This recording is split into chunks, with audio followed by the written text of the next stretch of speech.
Yeah. If you fuck with winning, put your lighters to the sky. How could I make sense when I got millions on my mind? Coming with that bullshit. What's up, YouTube?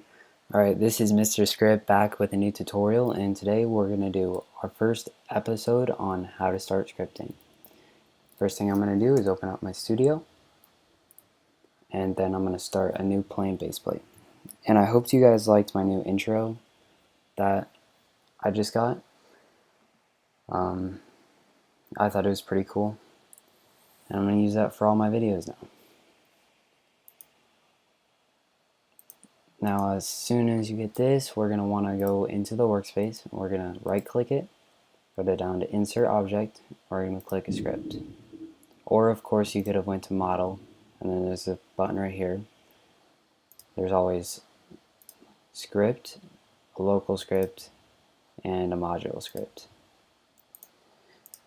Alright, so the first thing we're going to want to do is say script.parent.baseplate. Now this navigated to the baseplate starting from the script. So we said script.parent, which means script, and then the parent of script is the workspace, so we went to workspace, and then we went down to baseplate. Or, which would be more efficient, it just depends on really what you're doing. We can do game.workspace.baseplate. Now this is better, I should say, because if I move this script inside the baseplate, it would still work. But if I did script.parent, then the parent wouldn't be the workspace anymore. It would just be script.parent instead of script.parent.baseplate. So we're going to do game.workspace.baseplate, and then we're going to choose a property of the baseplate, and let's say that'll be transparency. Now we're going to change it to 0.5. But let's do that in our script. So game.workspace.baseplate.transparency. Now that we navigated to the baseplate and then selected a property in the script, we're going to say equals 0.5. Alright, now we can say go to test, and we can just click play, and there we go. We have a base plate.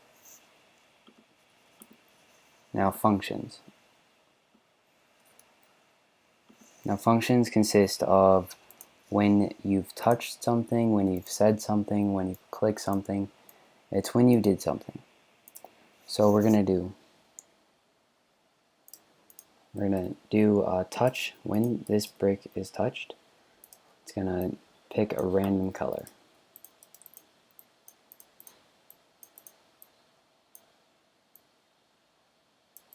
Alright, so now that we have this little pad here, we're going to go to the script.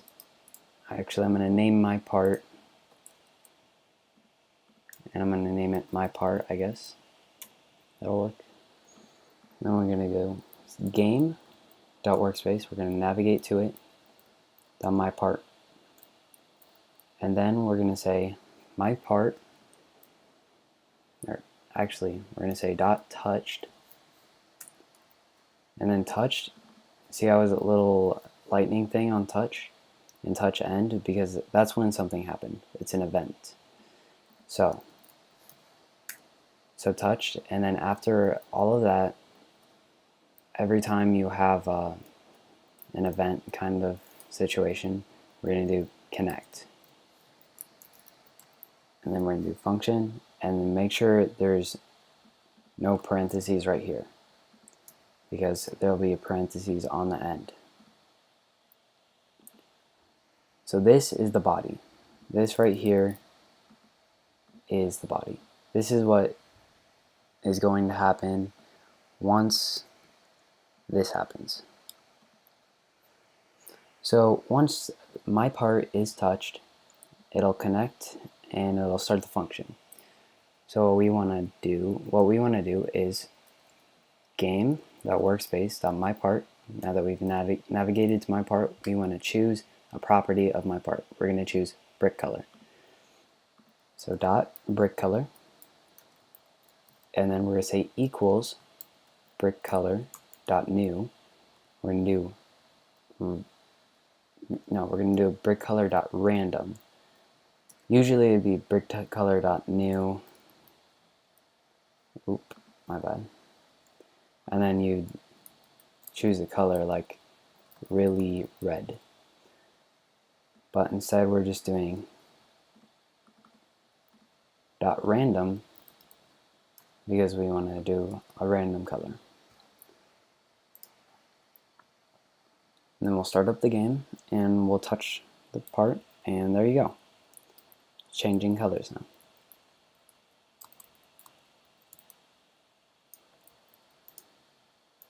Now, in my next tutorial, I'm probably going to do if statements. We're going to add if statements, but for now, we're just going to keep practicing with simple things like this. Now, let's do a one-line thing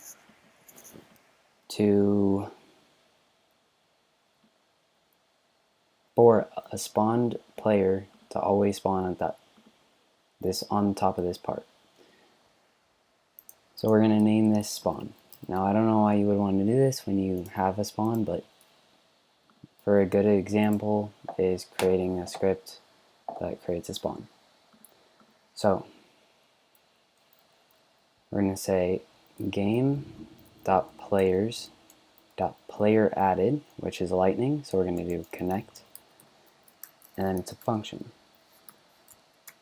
And now inside of this we're going to do game.players, or actually we're just going to define this as player.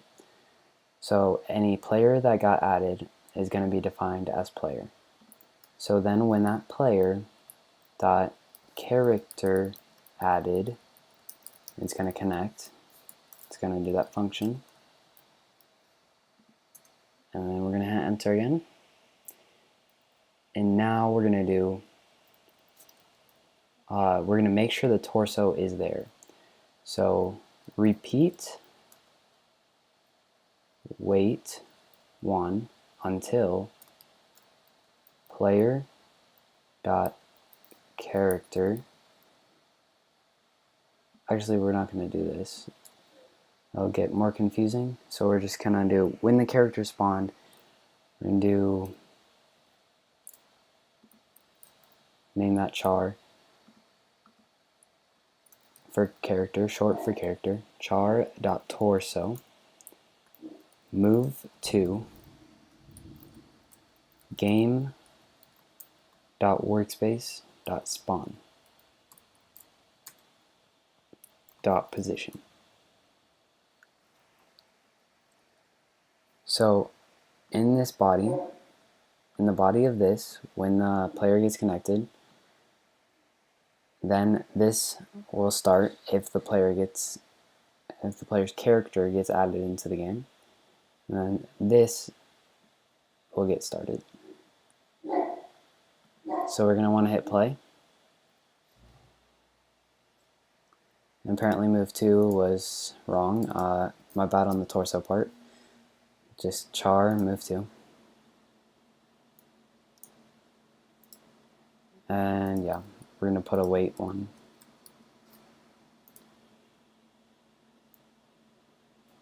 Alright, now you respond on top of this. Then we can move this really anywhere we want. Put it all the way back there. Play. And then we got teleported over here as our spawn. Alright, I hope this was really helpful to you guys. My next tutorial on episode 2 will be if statements inside of functions. And thank you guys. Subscribe. See you later.